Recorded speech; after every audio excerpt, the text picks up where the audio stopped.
And before we get going, here's a word about our sponsors. SDHQ Motorsports is a powerhouse 30,000 square foot facility with 45 family members reporting for duty. This single owner, single location business is based out of Gilbert, Arizona.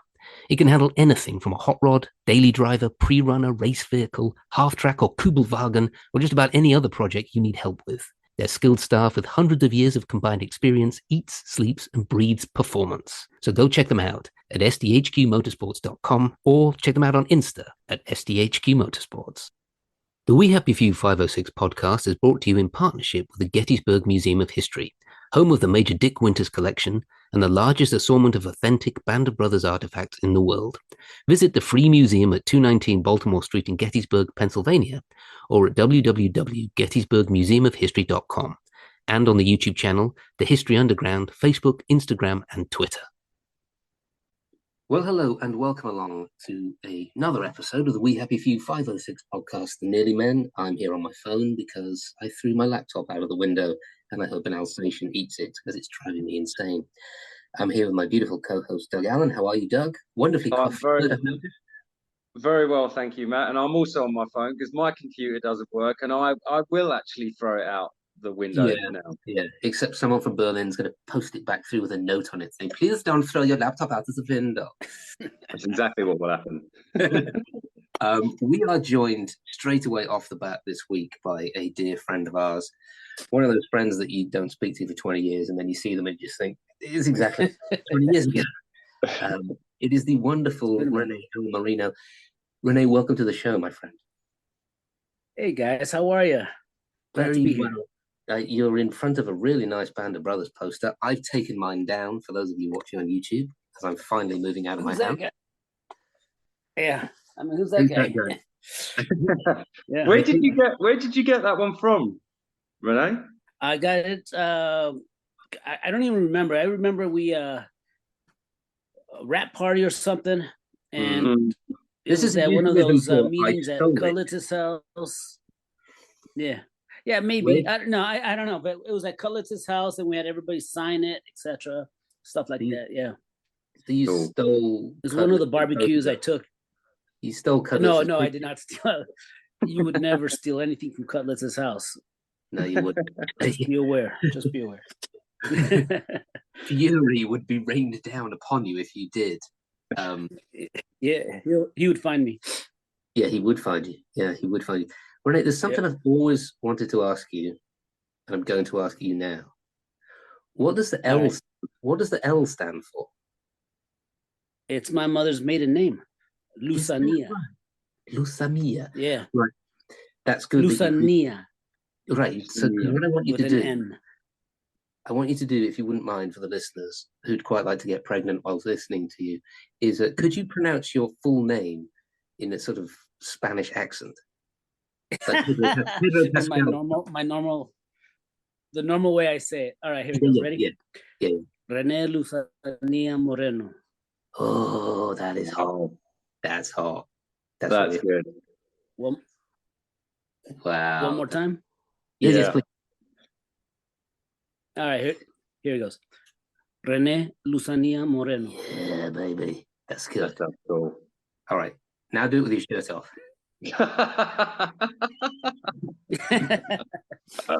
Just regular. My name's Rene Lusania Moreno. Yeah, exactly. And where are you located now, Rene? I live in Chicago, Illinois. Right. And what?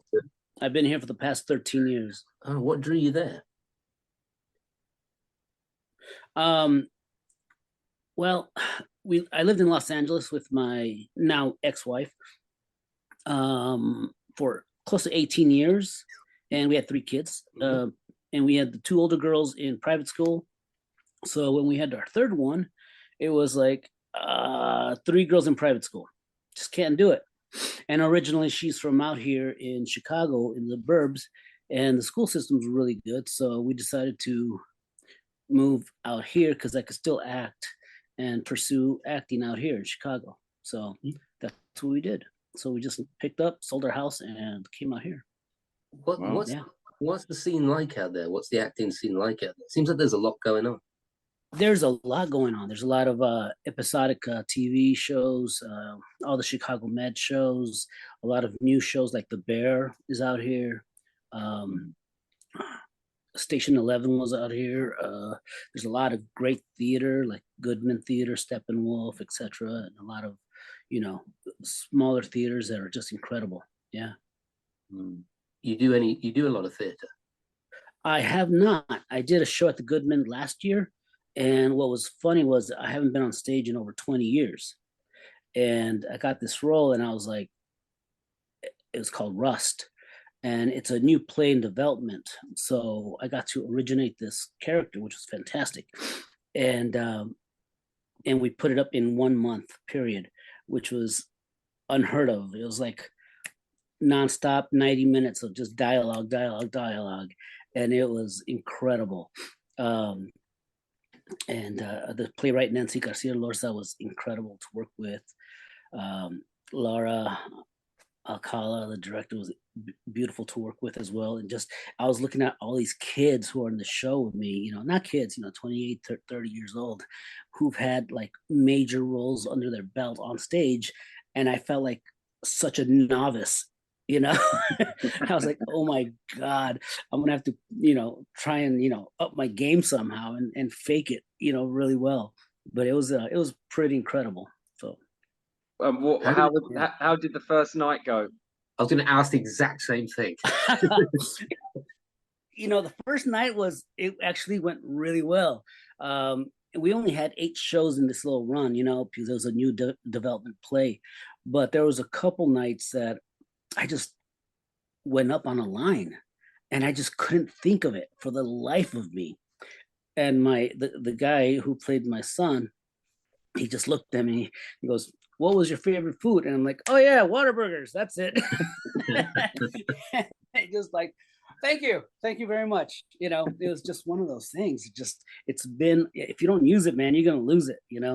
And 20 years of not being on stage, it was incredible. It was incredible, though. What a great experience.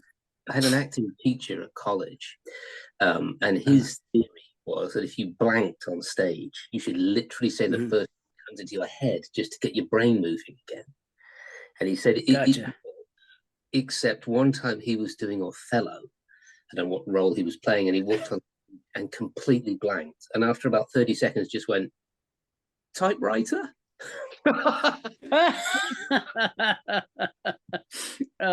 Yeah, because that was time period. Yeah. Typewriter. Awesome. Sorry. Typewriter. Wow. But that's the strange thing about nerves, is that they make your mind go blank. People don't realize that. They think but your mind goes completely blank. Yeah. And what's amazing is that you memorize like 40 pages of dialogue, that you rehearse daily. And then there's just one little line, and it happens to everybody. There's one line in the whole play that always just stumps you, whether it's like trying to find, the thoroughway of this little storyline, and you just can't find it. It's just lost. It's amazing. Yeah. But that happened, and I was saved by by my friend Arash. He was incredible. What was the play about? What was the play about? I played the grandfather from Mexico coming to visit his family, and my son, very domineering father, and my son doesn't want anything to do with how I raised him, corporal punishment and stuff like that. And then the daughter, Wera, very independent spirit, and he's trying to keep her in line, etc. It's this great family dynamic of first generation in the States, migration, it's just, it was pretty amazing. Amazing. Did it resonate with you and your family? What's that? Did it resonate with you and your family? Completely. I just, my dad, my mom, first generation. I was first generation in the States. My mom and dad moved out from Mexico out here. and became citizens. So they worked, their tails off when they were alive to get here, and they helped their family members move out here. And being first generation American, Mexican American, it was challenging because I learned Spanish. That was my first language, was Spanish, growing up. And then when I went to school, I started to learn English. And then trying to become an actor, in college, they're always like, you got to get rid of the accent. You got to get rid of the accent. You got to get rid of the accent. And you work your ass off to get rid of this accent, and then you start auditioning. Yeah, can you put the accent back into your dialogue? And you're like, but what about my standard American speech, Yeah. So it kind of sounds phony sometimes, and I don't know. It's a challenge. But what was it that took you into acting? What was it was it at high school? Was you in theater groups at high school, or how did it happen? It was definitely high school. I was a freshman in high school, and we had drama club, right? So I went and saw this play. It's called Pfeiffer's People, I think that's what it was.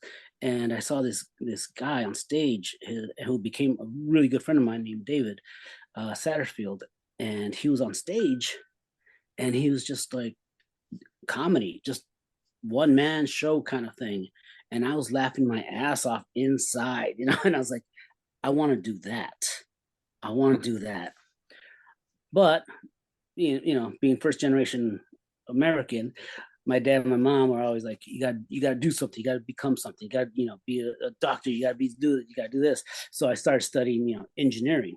So that was my focus going to school, was math, science, engineering.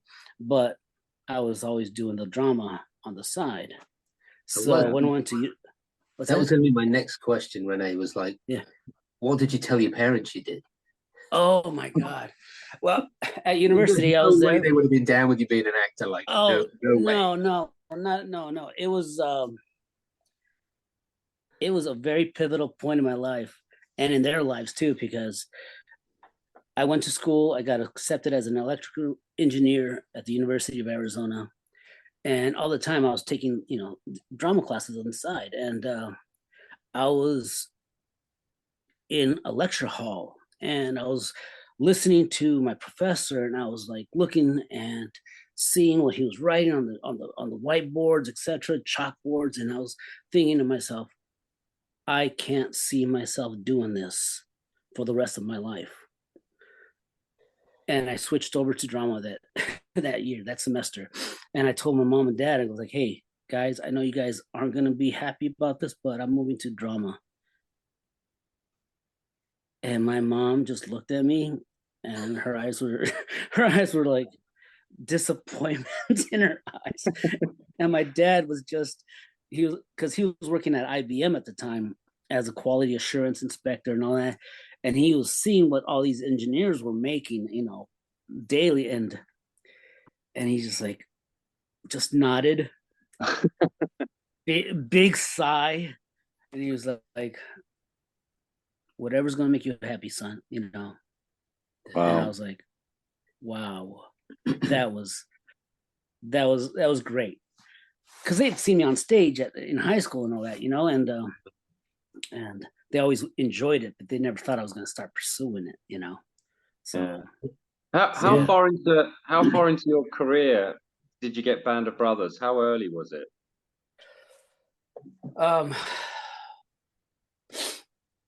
Well, I graduated university in 91. I substitute taught for 2 years, and then I moved to Los Angeles in 93. So 7 years after moving to Los Angeles, that's when I got Band of Brothers. Yeah. And that was a fun process.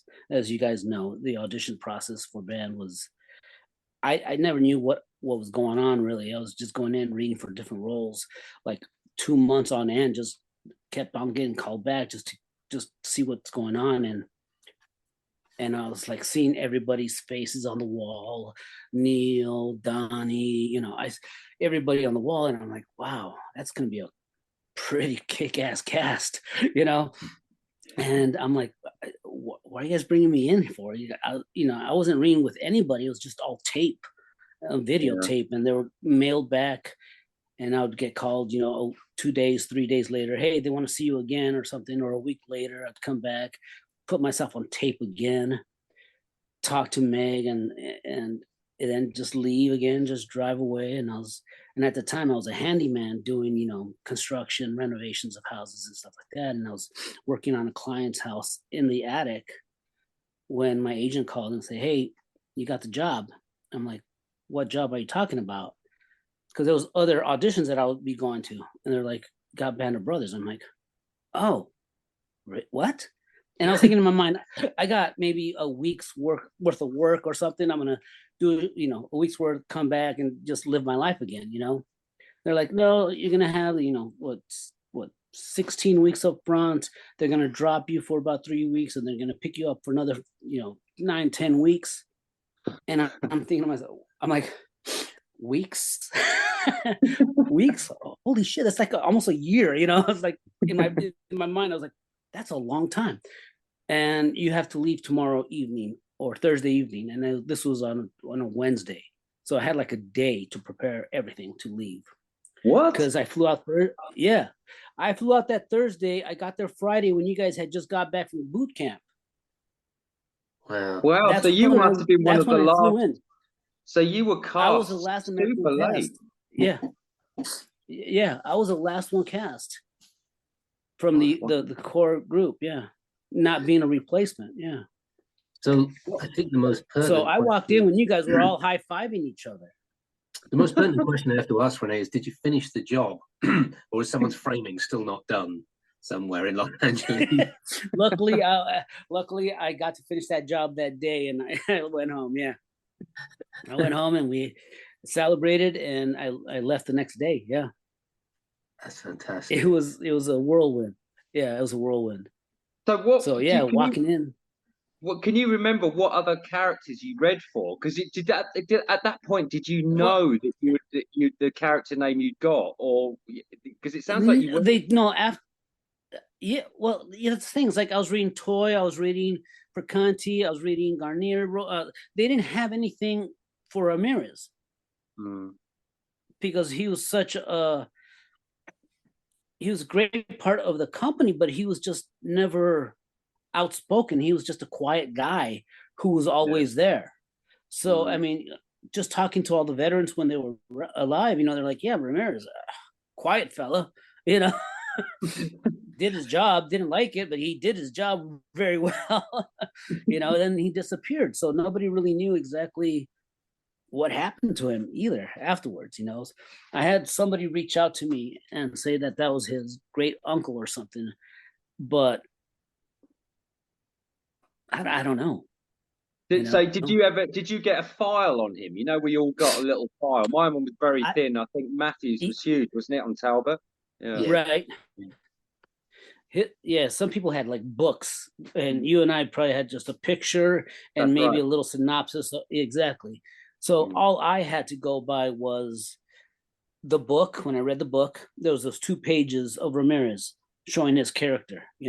That one time when he didn't want to jump from the plane the first time, and then he made the pilot fly back, and he jumped by himself just to get his wings, because he was not going to be part of the company. And then so and you don't know what happened after the war with him? Don't know. No, I don't. Yeah. And everybody I've asked, they were like, well, we don't know either. So and McClung said, I don't know, maybe he just went off and went back to Mexico to live his life, or went back to California, or wherever he was from, so yeah quiet life afterwards. Yeah. So where were you billeted in London? Where did you stay in London?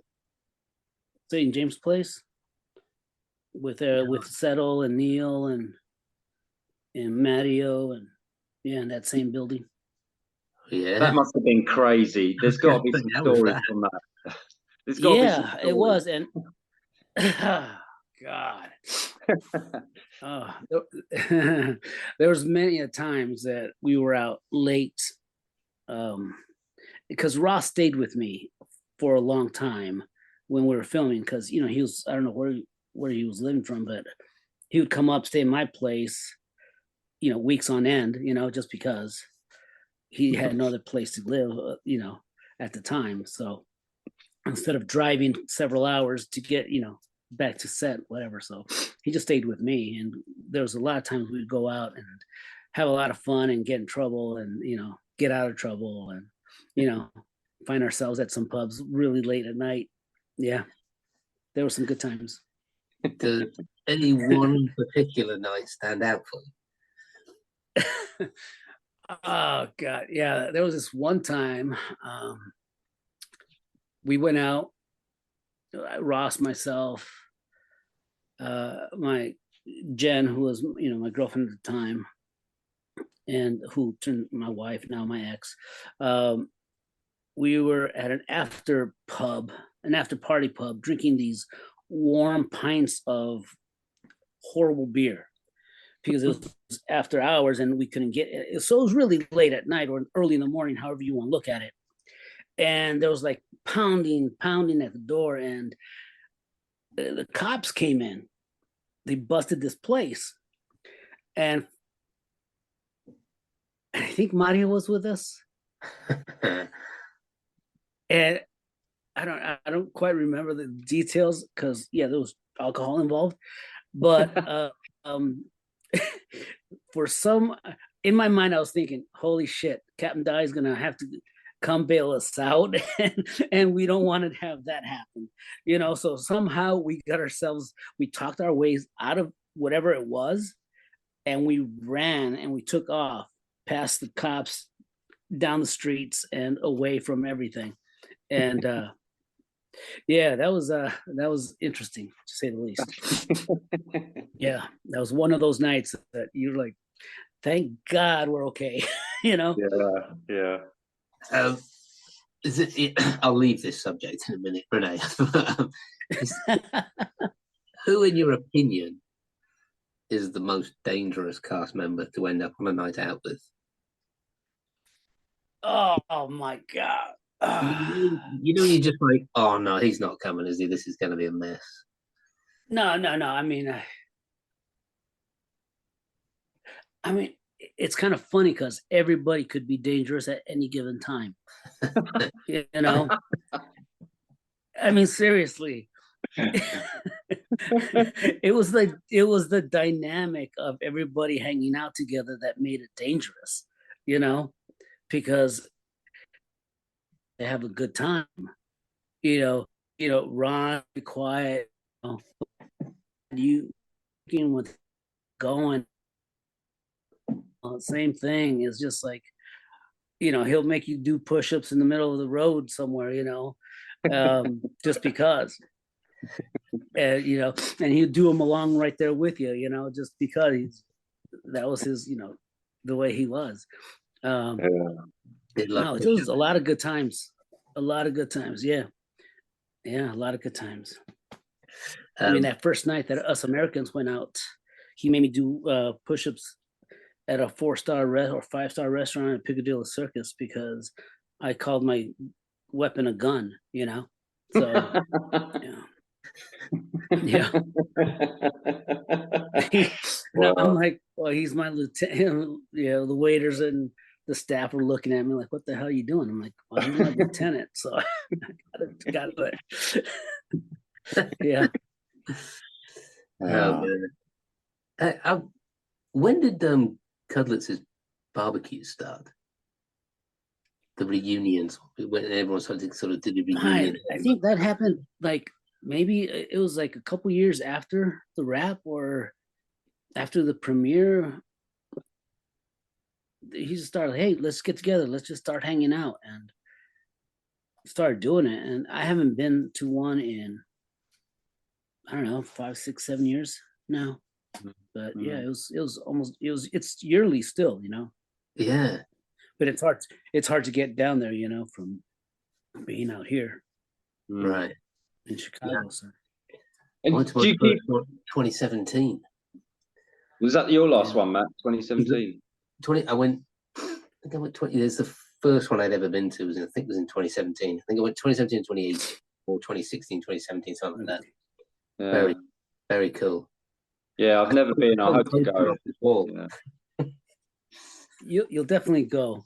I think the last one I went to was the one that we had the Pacific members there as well. I think that's the last time I went. Yeah.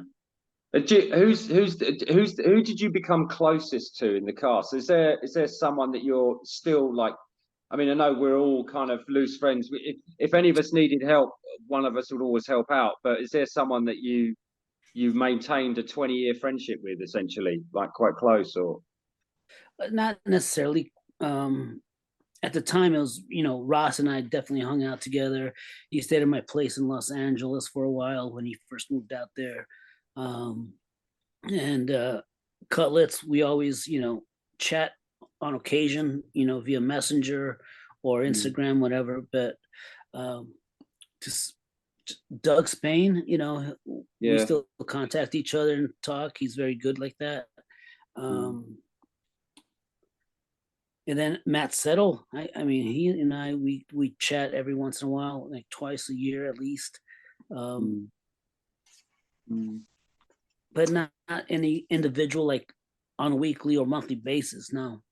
But like you said, you could pick up the phone and say, hey, I need help. And someone's always going to say, I got you. Yeah, absolutely. Which is a beautiful thing. Yeah. Sometimes people will reach out to me and I'll just say, yeah, call Doug Allen. And then I just put the phone down. So it's you. Thanks, Matt. It's where you get a lot of traffic coming your way, Dougie. Because I made a lot of false promises to people many years ago.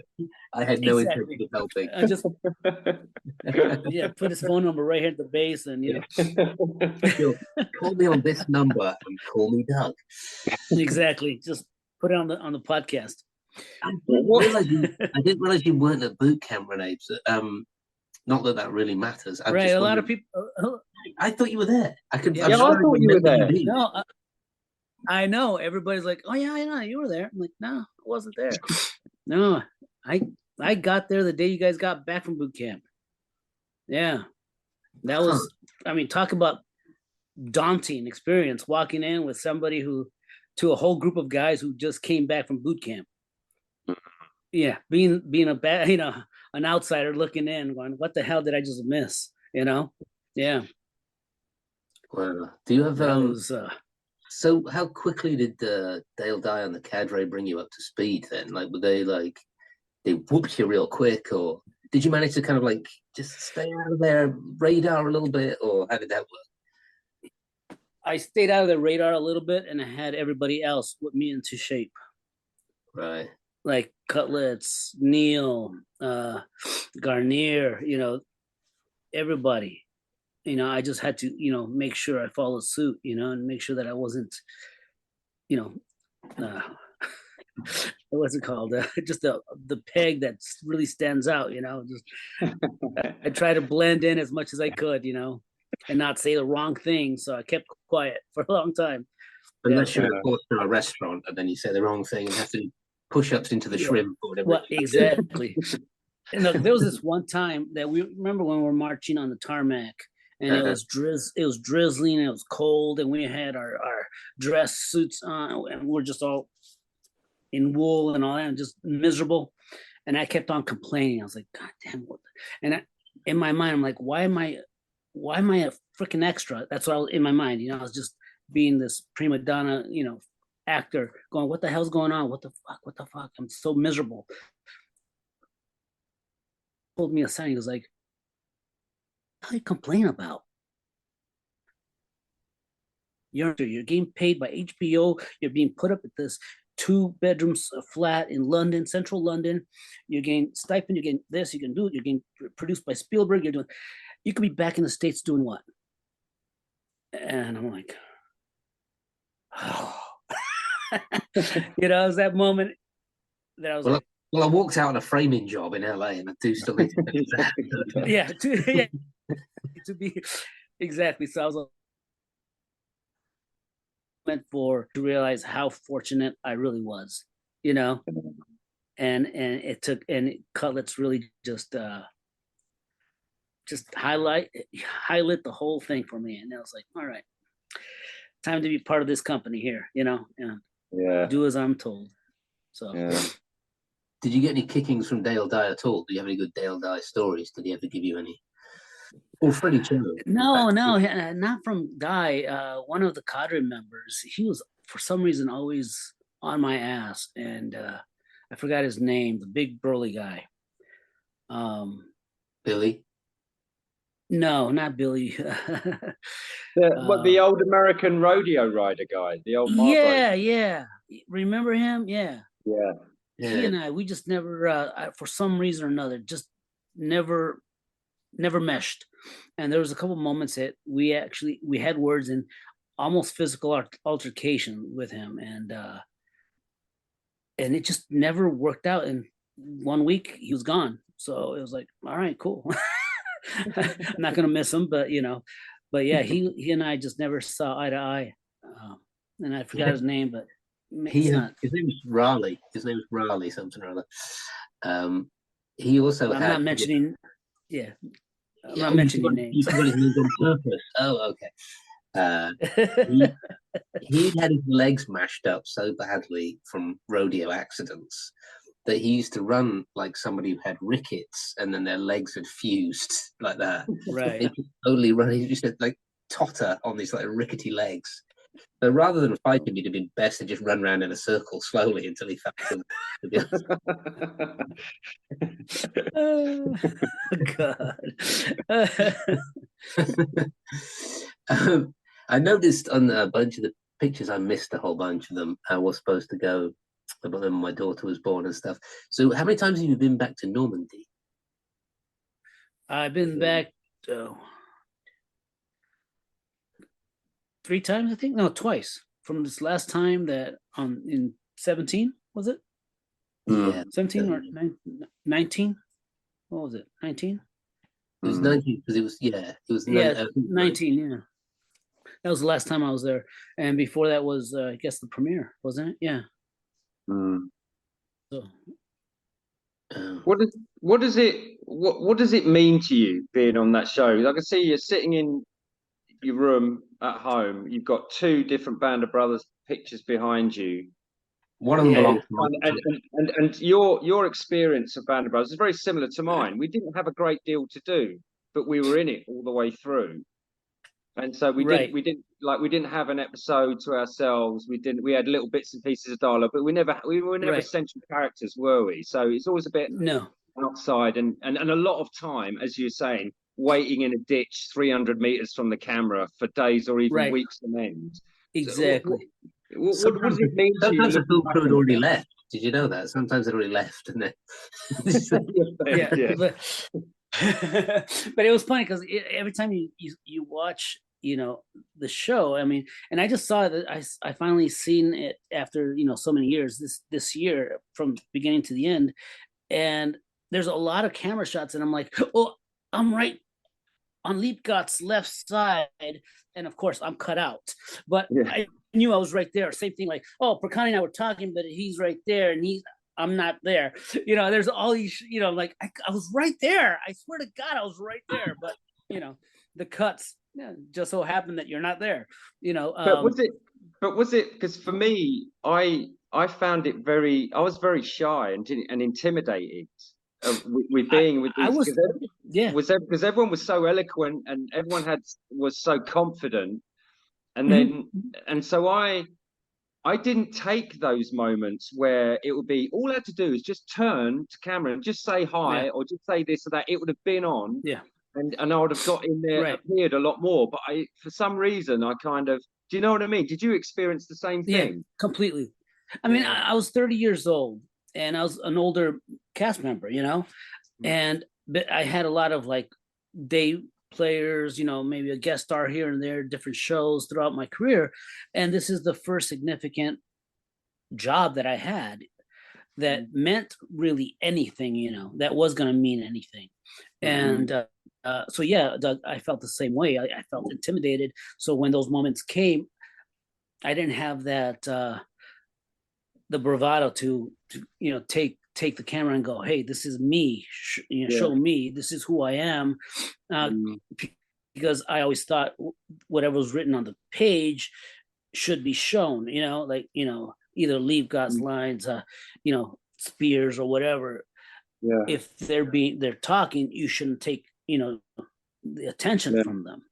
Yeah. But at the end of the day, whether you're speaking or not, you're part of the company. And that's something that I've learned over the years now, is like, you're still part of it. And you've got to, make sure you're present, whether you're talking or not, you got to be present in the scene. And, but being that experience at the time compared to, Cutlets, Donnie and all them, it was definitely intimidating. But what I took from the show, what it means to me is immeasurable. It's been life-changing for me, just being able to speak to you guys again. That's amazing. I mean, 23 years ago, we were on set. And it's just a beautiful thing. I just keep saying that, but people say, oh yeah, you were in Band of Brothers. I'm like, yeah, blink and you'll miss me, but you're there throughout the whole thing, and it's amazing because if you're not part of it, then you are just an extra, but you see the show, you see the same people throughout the whole show, and you're like, oh yeah, it is a company. Yeah. So And how was it afterwards? How did it affect your career afterwards? I noticed a lot of credit sort of dipped into your IMDb. It seems you've done a lot of that. Yeah, I mean, I've been fortunate to keep working, not enough to sustain a career and to a financial livelihood. So but I've been somewhat busy throughout my entire career. So I'm very fortunate with that. I thought I would have gotten more, but I think it was more self-sabotaging for myself that it's like, okay, am I good enough to do this? Am I, to do this role? So second guessing a lot of things, and just not being prepared mentally, I guess, to accept that next role in life. And that's the same thing happened to me, Rene, for many years. It took many years to get out of that mental kind of rut. Right, exactly. And then the self-sabotage bit came in just through fear and lack of confidence, and a kind of like a negative attitude can come in, and it's really difficult. It took me years to get out of that, but I experienced the same thing. And and then I started drinking a little bit too much, so that did not help. So so now clean and sober, happy, and just moving on with life, And of course, with Pedro Pascal and Oscar Isaacs, it's the way is clear for the Latino hunk to take over. I'm telling you, I'm telling you is what I'm saying. I'm telling you. It's the next wave, right? Yeah, no, it's always been there, but only a select few get that. The opportunities are far and few between. It's right place, right time at times. So that's it. Well, it's good to see those boys that I just mentioned there, sort of breaking that sort of glass ceiling. They don't. It's not their cast. Exactly. Technical lead. They just happen to be brilliant. No. Being cast. Exactly. You see them and you're like, God damn, they're fun and they're good. Yeah. Absolutely brilliant. Absolutely brilliant. Hey, tell us about Shameless. You're in the American Shameless, which is one of the few English shows that's been made. I only did one episode, one scene. Again, it's like part of my career. It's like I do these, these one-shot things, and it's in and out, but sometimes those are even a little harder to do. Because you don't want to screw up this one scene that you're given, or else you will be cut out. I did. It's called SWF, isn't it? Start, work, finish. So you do it in one day. But you just exactly. Nervous energy. It really is, because you show up on set and you have like, okay, a monologue of dialogue, and or maybe just one word or whatever, and this whole, the film crew's there, and they're all looking at you, and you're going, okay. They don't give you much direction. They just go, okay, let's roll it, and you're like, what do you want me to do? And they're like, well, you read the scene, right? I'm like, yeah, okay, let's go. So you go and just do it, and they're like, all right, cut, moving on, and you're like, the fuck did I just do? What did I just do? And you leave it and you go, And there's other times where I did a movie with John Goodman. It was called Captive State. That was a sci-fi thing, and I read the screenplay. I did several scenes, and I was like, read with the director and Rupert Wyatt was the director on that, dropping names, and then we shot. And there's a lot of times where I was like, okay, cool, I can do this and this and that. Doing the scenes felt great, and you get certain amount of direction, and that's it, And they're like, okay, let's move on. And you're like, do you guys want to change things? It's like, they're like, no, you're good, let's go. And you're like, okay, I guess I did all right. There's a lot of times where you just don't know what they really want, right? Am I right? Have you guys found that as well? Yeah, for me, definitely. And there's, I always try and, doesn't matter how small a part is, everything, I always try and find the beginning, middle, and end. Every character, right. Even if I'm only in there, even if I say 2 lines, there's a journey in there. There's a journey in there. And I always try and find it, and show it, even though when more often than not you're doing the scene with the lead, the camera's not going to even be on you, and they're exactly. Moments, they'll show you the back of your ear, exactly. And that's it. Is that when you always put a dramatic death scene in all the stuff that you do, Doug? Right. Yeah. And then they just see your lip, and the reaction is from the leads, Like, what is he doing? One of my first job. Yeah, what's he doing? One of my first jobs was playing a detective, undercover detective, and I get killed in the scene leading up to to my death. It's a pivotal scene, for the whole show, for the storyline, and my job was to drive up, get out of the car, go to the door, enter. So they're like, all right, so that's what you're gonna do. I'm like, all right, cool. In my mind, I'm like, okay, what's going on around me? What's, all these different, Yeah. So I'm like driving up, I'm looking around. I'm like, okay, looking. I open the door, I step out, start looking around. I go slowly to the wall. I walk back to the door. The director goes, cut. And he goes, what the fuck are you doing? Get the fuck out of the car. Get your ass in that door. That's it. And I'm like, and I'm like, shit. You don't understand. So the next shot was like, drive up out the door. And in my mind, I'm like, theater class, for beginning, middle, end, some, what's your through line? What's everything? And it's like, fuck that. Just get out the door, get out, get in the building. I think I've seen that, Rene. It does look like you're being chased by a wasp for most of that. You're looking around. Overacting 101, that was one brilliant. Of my first wasp in the car director. That's brilliant. Yeah, that's genius. See, what the fuck are you doing? What are you doing? You do a bunch of voice stuff. Get the fuck out of the car, into the building. Really? Do you do a bunch of voice stuff as well? I've done some video games. Yeah. But not recently, no.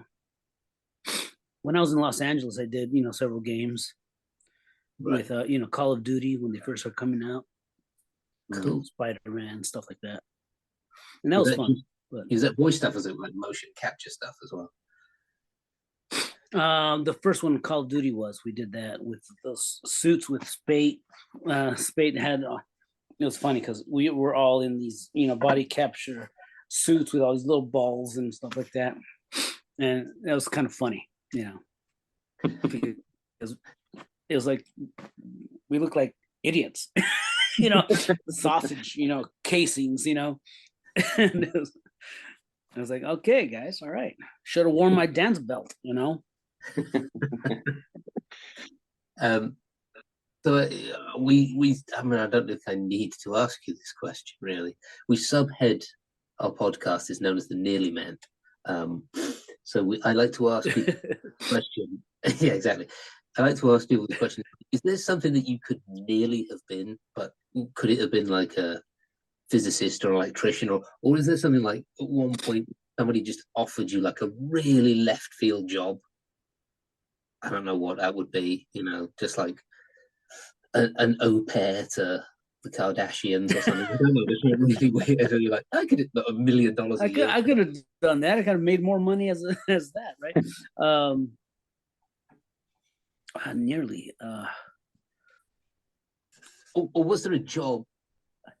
Well, there was always like that you nearly got. There were several acting jobs I nearly got, like Walk in the Clouds a long time ago. Freddie Rodriguez got that. There's a lot of roles out there that I was like so close getting and just never got. I don't know, just never fell in my favor, Yeah. What about how far into engineering did you quit? Was it the first year or second year? It was my first year. Yeah. So I wasn't like 2 years in where my dad and my mom were like, "What?" It was like, first year in, and I was like, "Yeah, I can't do this. I don't want to do this anymore." So it took me 4.5 years to finish my school. I meant to ask you this question before, Rene. So obviously your parents are like, "Oh God, he's becoming an actor. This is the worst thing ever." What point did that transition to your parents boasting because you're on television? What role was it where they were like, "Oh, this is my son"? Well, it's kind of funny because on my junior year in college, I got a job for Disney, and that was the new Mickey Mouse Club show. How they had the little movies in between those, segments that they would break up into little. So I got this movie called Teen Angel, and that was Jason Priestley. That was his job, and he got what's called 90210 while we were on set. We were filming that. So when I got that, I worked on that for about a week and a half, and I was getting paid, and my mom and dad were like, "Okay, this is pretty cool." All right. But I was, a junior in college, and then I did another one as a senior with Disney again, and it's called Just Perfect. And and little jobs here and there, kept on trickling in. That's great. Yeah. And what does the future hold now? What are you up to at the moment? What does the future hold? What are you doing? Well, I'm just working retail right now, putting myself, making sure I keep my payments up. I got my kids to worry about. My 2 oldest girls are at University of Northern Michigan. Olivia's playing soccer, and Zoe, my oldest, who's 21 now, which is mind-blowing. She's studying biology, physiology, the workings of the brain. Yeah. So she's doing that. You must be proud of them. Is doing. I am, and my youngest is a freshman in high school, and I'm gonna go build a set for them right now. Fantastic. What position does your daughter play in soccer? She was a striker, left wing, and with this team they moved her midfield right now, sort of defense minded. Yeah, so she's doing well. It's a tough team to play on, but it's good. She's learning a lot. I mean, it's hard for somebody who was like always one of the top players in the team to go to a team where everybody's a top player, and so trying to find field time is difficult. So, she's character building first couple of years, so that's great. Well, we wish them luck. Yeah. I'm gonna get my daughter into rugby. I think she's gonna be a rugby player. One of my kids is gonna be a rugby player. Rugby. Yeah. Either of my sons are gonna play rugby, but I think my daughter is. Yeah, finally gonna have my well, we've had you on for almost an hour, Rene. It's been an absolute pleasure. I'll let you go. Thanks so much for coming on and chatting to us. It's been great. Oh, thank you guys very much. It was a long time coming, for sure. Yeah, it's lovely to see you, Rene. Yeah, it is lovely to see you, man. Likewise, Doug, man. Yeah, sweet brother. Yeah. So, are you guys gonna do the whole jumping in March in Normandy? I don't know. If a monkey flies out of my house between now and then yes, but if not, no. Sounds good. Sounds good. Yeah, I'm thinking about not doing it, but I think I'm gonna do it because if I don't do it and the documentary comes out and I'm not in it, I'll be like, why the hell didn't I do it? You know? So I think I'm gonna do it. I'm just gonna splice myself bad into knees and all. That's all. Yeah. Right? CGI yourself somehow. You know, the place you go where you just there's like a fan and you just sort of sit on top of the fan. I'm gonna do that and then splice myself into the documentary. Oh my god, that's awesome. All right, dude, we'll say goodbye. That's fantastic. It's been great talking to you, man. You guys take care, Rene. See you, Doug. Bye. All right. Bye, Matt. Thank you very much. Bye, buddy. Great stuff. There you go. That was Rene. I haven't seen him in about 20 years. Yeah, I've not seen him since the show, I think. Yeah. I remember going round his house to watch episode 8. And he cooked a lot of ethnic dishes that he made me eat all of. And I remember getting quite a bad stomachache. But apart from that, haven't seen him in 20-odd years. Managed to somehow miss him. He's a good guy, isn't he? It's lovely to see his face. It's really lovely to see his face, and it's so strange, that common thing between all of us. Like literally, I don't think I've seen him in 23 years, and yet it feels like I spoke to him last month. Yeah. That ease, that lack of, you know what I mean. Just the honesty, just the genuine kind of. There's just a brotherly love there. It's just brilliant. He's just lovely to see him again. It really, really was. Yeah. I often remember him used to sidle up behind me, not just me, other guys, and then he'd give you a shoulder massage. Do you ever remember that? He'd come up and say, "Hi, buddy," and he'd put his hands on his shoulders and he'd massage his shoulders. And he is, by some distance, the toughest dude amongst all of us, strongest wise. Yeah. And it used to feel like I was being felt up by a bear. And not in a good way. I don't know if I experienced that. I must have done. I think I might have done. I do remember playing a game of basketball with him once, on the set when we're all sort of messing around between shots, but he was like kind of quiet, and I was as well, really. But yeah, it's really, really lovely to see him again. My God, yeah. Kids at university, that's mad. Yeah. I know. I sound like Uncle Rico, but yeah, good times back then. Wish I could have gone back 1984. All right, well, we better round it out. But thanks for listening, everybody. We'll be back next week. I promise I'll get the laptop working next week. I'll do better. It was working last week, and it was working 10 minutes before we started. But I'll do better. So the sound quality will hopefully be better. Anyway, thanks for listening, everybody, and we'll catch you next week. See you later. See you guys.